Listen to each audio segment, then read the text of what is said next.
Ils ont entre 17 et 30 ans. De jeunes actifs, pour la plupart diplômés de hautes études, en lettres ou sciences politiques. Tous partagent le même désir, voir l'essayiste Éric Zemmour se présenter en 2022. Des millennials qui se font appeler la génération Z, l'initiale de leur idole.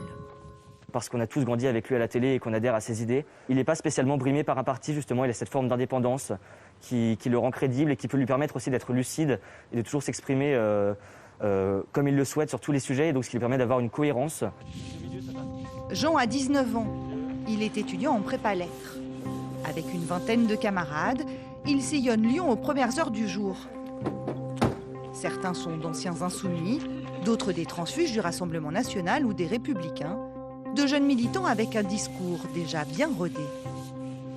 Ce n'est pas Paris qui décide le candidat pour la France, c'est le peuple qui appelle le candidat. C'est vraiment une situation qui est inédite, et donc nous on fait tout à notre échelle pour se mobiliser, pour qu'on entende parler de nous, et pour que lui, il entende notre appel. Ce jour-là, ils ont collé 200 affiches dans la ville, qu'ils disent avoir eux-mêmes financées.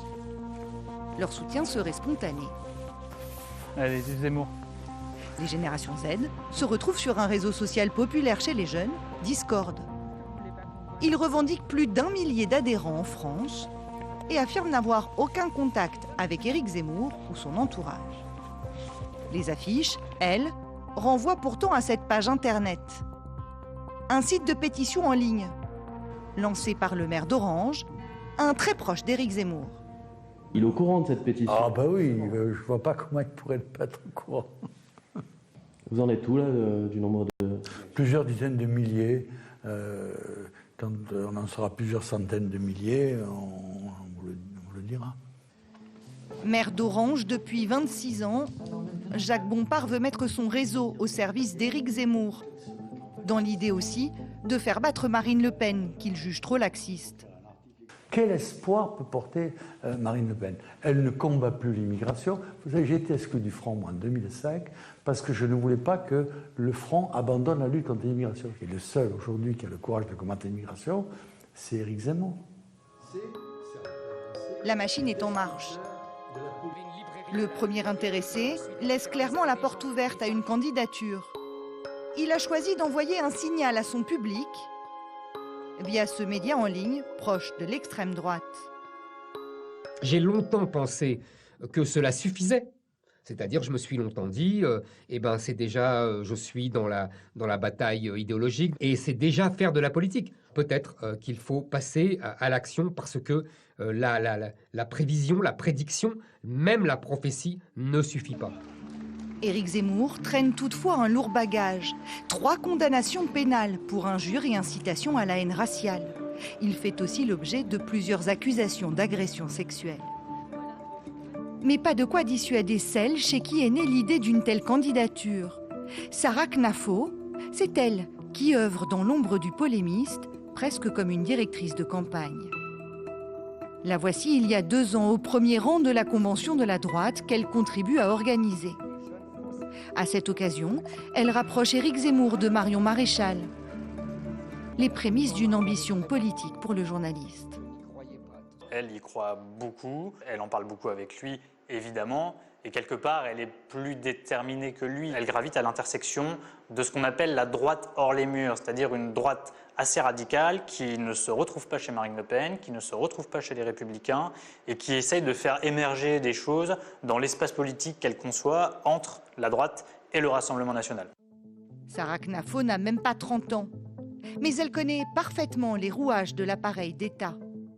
C'est une brillante énarque. Elle est sortie de la promotion Molière de l'ENA en 2019 et elle est sortie dans la botte, c'est-à-dire dans les premiers postes qui sont attribués à la sortie de l'ENA. Et elle a choisi la Cour des comptes, donc l'un des fameux grands corps de l'État. Et en fait, ces gens-là, parmi lesquels gravite Sarah Knafo, ce sont des gens qui veulent avoir qu'à appuyer sur un bouton le jour où Zemmour dit qu'il y va.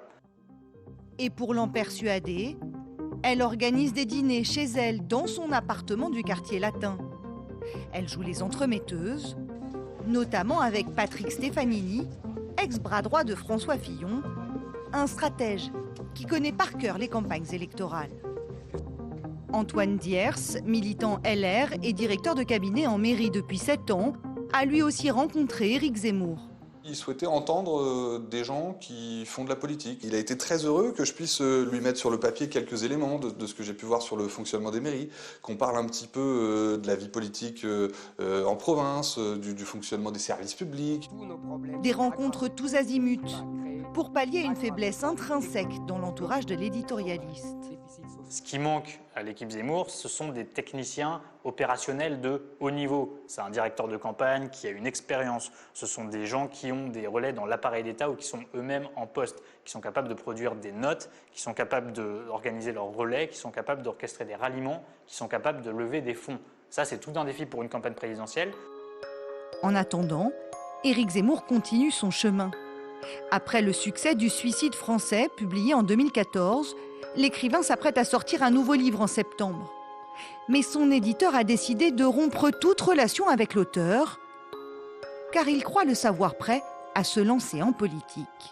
Nous avons eu un échange très franc avec Éric Zemmour, qui m'a récemment confirmé son intention de s'engager dans la présidentielle et de faire de son prochain livre un élément clé de sa candidature. Des propos vite démentis par le premier intéressé. Cet échange très franc avec Albin Michel est aussi très imaginaire.